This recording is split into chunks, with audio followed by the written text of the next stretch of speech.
I want to welcome everyone to episode 1 of The Truth About Executive Protection. I'm Aaron Malden. I'm the Executive Protection Operation and Training Manager for AS Solution. This is just a little side project that I have because I'm very passionate about training and getting the knowledge, tips, tactics, and best practices for those individuals within the protective industry and or executive protection. Myself, after serving some time in the God-loving United States Marine Corps Infantry, I spent the last 13 years working close protection, some surveillance detection, some protective intelligence operations on an international level for Fortune 500 clients, high net worth individuals, A-list celebrities, public speakers, and even equestrian horses. On top of that, the last 10 years of those 13 years I spent in project management and or leadership position, and within those 7 years, I've created, implemented, or ran over 250 training packages for clients and the private sector. So I just want to, give some tidbits on my experience, and most importantly, throughout a little over a decade working with some extremely talented agents out there and learning for them.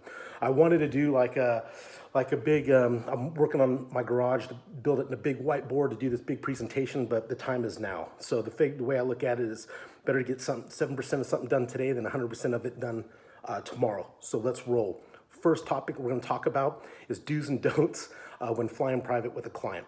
So let's just use an example of a high net worth individual flying from Seattle to New York, landing in Teterboro. Most likely, an agent will drop that client and their staff or just a client off on that plane. He'll get on the plane. I've already flown out, did the advance. He lands, I receive him. We go out about our day, then take him back to the airport. Now my mission's done. I have the option, depending on getting on that plane with him, to go from East Coast to West Coast, or get in the car, going back.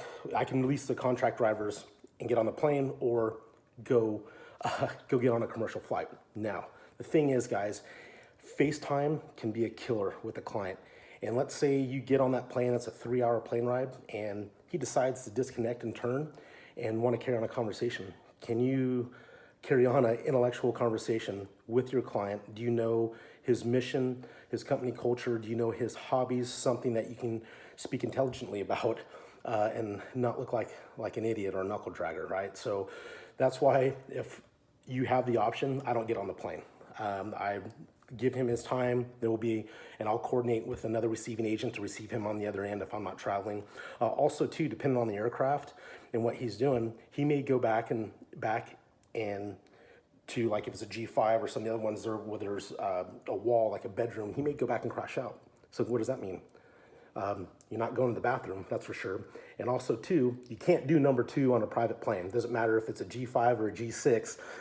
That's just taboo. You just don't do that because it never works out in your favor. Also, if you are stuck on the plane and you are riding with them, another tip too is get on the far end of the plane. You'll have Wi-Fi. Get your laptop open. Stay busy. Put some headphones on, and just be preoccupied to eliminate a strike conversation that may come up. I'm not saying ignoring the client if he asks a question, but just show that you're busy.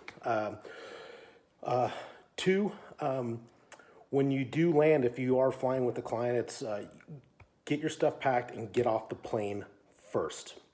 You want to get off the plane because if there's vehicles receiving you plane side, you want to make sure those vehicles, if they're contract drivers or new agents that you use or you haven't used before, that the vehicles are up to your standards for transporting your client, and also to get a jump on the bags that are possibly being offloaded. So here's just a couple of tips, guys. I'm going to keep just throwing some stuff at you. If you have questions, comment. I'll try to answer them. But hey, thanks for tuning in. I hope you guys will enjoy this series. And hey, remember, always strive to be better than yesterday. I'm Aaron. I'll talk to you guys soon. Late.